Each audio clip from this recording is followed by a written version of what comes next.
Hello, Boise. I'm Alex Garner. And I'm Yuri Gonzalez. Welcome to the Philosopher's Corner. Today's topic, civil disobedience. Is there a just cause? Civil disobedience is a deliberate, public, conscientious, and nonviolent act that breaks the law in which the person accepts responsibility and punishment. Due to the amount of civil disobedience in our world today, we have decided to look to the philosophers, both ancient and modern, to see what they would say if they were here today. Here's a quick video we would like to show you before we get started. Compared to a lot of the demonstrations I've been to recently, this felt slightly different. It felt like it had more of an edge. It felt like the demonstrators wanted to take some kind of action. And the police did move in and had to break up some of the protesters. They targeted some of the ringleaders, it seems, to try and break up the crowds. But we need to understand the crowds are still down at the Parliament. I was there earlier, and there were impressive numbers, at least thousands, maybe tens of thousands. People who came to this demonstration, which was organised by social media sites. It wasn't organised, like most demonstrations here, by the main two Spanish trade unions. And the aim of the demonstration was essentially to surround the Parliament building. The access of the protesters to the actual main entrance of the Parliament building was blocked off by metal railings and riot police. But the aim was to tell the Parliament and also to put pressure on the Parliament to call for fresh elections. That won't happen, of course, because the government here in Spain has a majority and it is committed to its austerity agenda, its economic reforms, its savings and its tax increases to try and sort the... This video, taken in Spain, shows many people partaking in civil disobedience. The police are attempting to break it up before they can do any damage to the state. This civil disobedience was brought on because the people do not like part of the government's laws. This video is just one example of the civil disobedience which takes place around the world and influenced us to have this as today's topic. I agree with some of the philosophers like Sophocles, Socrates, and Mills who are pro-civil disobedience. I would also support the protesters in this video because they are working for what they believe in. Sophocles was for civil disobedience. He shows how he felt in his play Antigone. Antigone, the main character, goes against her uncle to bury her brother, which is a blatant act of civil disobedience. If the reason for partaking in civil disobedience is to correct an injustice which is occurring, then it is acceptable. I, on the other hand, am against civil obedience, just as St. Augustine and Hobbes were. There is no room for civil disobedience. Although the reasoning may be different, both philosophers argue against civil disobedience. St. Augustine was against civil disobedience because he believed that the government got their laws from God. And because of this, there is no reason to allow civil disobedience. To him, it is a sin to commit it, and if one is to commit it, then he is going against God. Augustine believed that in order for there to be peace, there must be a civil government in order to serve the self-interest of Christians and non-Christians.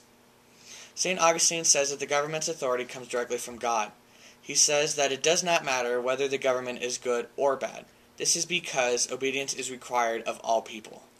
Socrates took part in civil disobedience his whole life. To see if he was actually one of the most intellectual people, he challenged all of the greats within his society, which was once considered civil disobedience. He even said that he would rather die than stop philosophizing, as the courts told him to do so. Hobbes, like Augustine, is also very against civil disobedience. He was afraid of death and said that people should just submit their power to one person, the sovereign. To go against the sovereign would be saying that you do not want his protection against death. You would just rather attempt to survive on your own. Mills is also pro-civil disobedience. He talks about going outside of the social norms to be who you truly are, and I believe that he would stand for civil disobedience because it would be people doing what they believe is best in a way that is breaking social norms to partake in civil disobedience.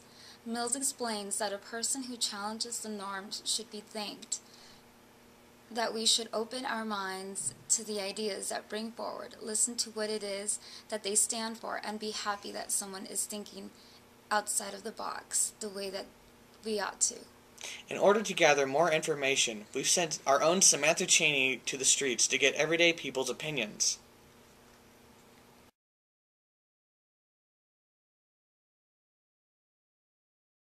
Thanks, guys. Hello, Boise. I'm Samantha Cheney, and I'm here at Boise State's campus to try to find people to see what they think about civil disobedience. Is there a just cause? Now that you've heard about the philosophers and what they think, let's see what real people have to say. Go.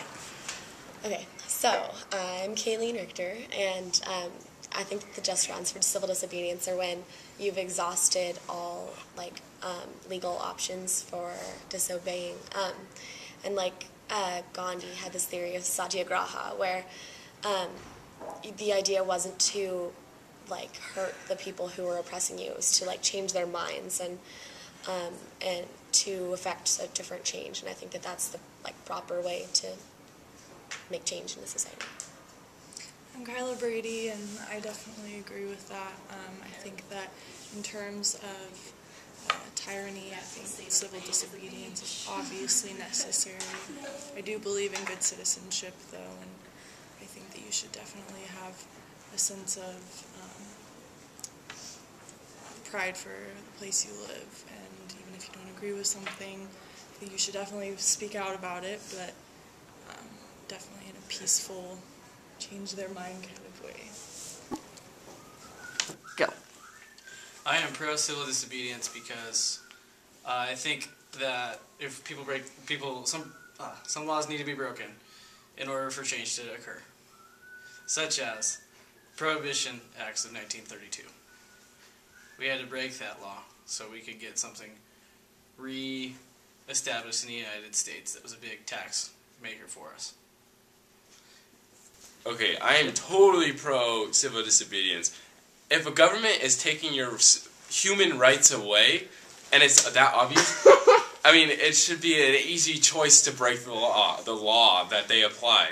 If you didn't, I mean, think about how a government could take over your life like that. You look at the countries even the Holocaust. If people need to step up against it, you're saying no civil disobedience. The law at that time was that Jews should die. Are you saying that they should just sit back and not let that happen? Civil disobedience is necessary when the law takes over your civil rights. Damn straight. Now that you've seen our sides, the philosophers' opinions, and the opinions of the people around town, it's time for you to decide. Is there a just cause for civil disobedience? Thank you, Alex. Well, that's all the time we have for today. We'll see you next time on the Philosopher's Corner.